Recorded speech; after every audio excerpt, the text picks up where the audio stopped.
que j'aime le foot? Non, je peux pas dire que j'aime le foot, c'est pire que ça, c'est que je suis fan de foot, je suis passionné de foot.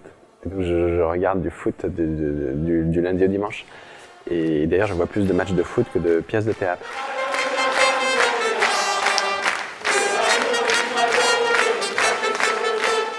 Moi, je fais du théâtre depuis quelques années.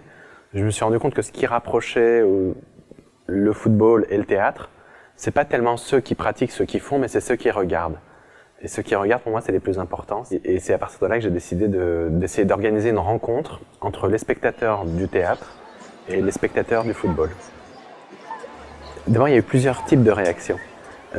Assez spontanément, il y a eu quand même un engouement. Les gens se sont permis de faire des choses dans les salles de théâtre qui ne se permettaient pas. De parler pendant la pièce, d'intervenir, d'être en interaction, de venir sur le plateau. Et donc on a réussi à détourner un peu les codes du théâtre traditionnel pour créer un moment de vie.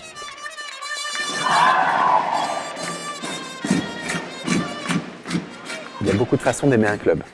Et ça, c'est assez beau de voir la façon dont l'amour peut se déployer, soit par le temps qui est donné, par l'investissement, la générosité, la façon dont on organise, dont on met en scène.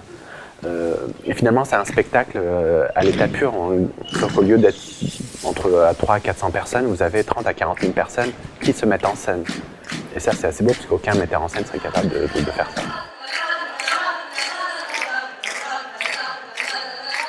D'abord, moi, je suis très content d'être à Vienne, parce que on peut pas dire que ce soit une ville extraordinaire de football.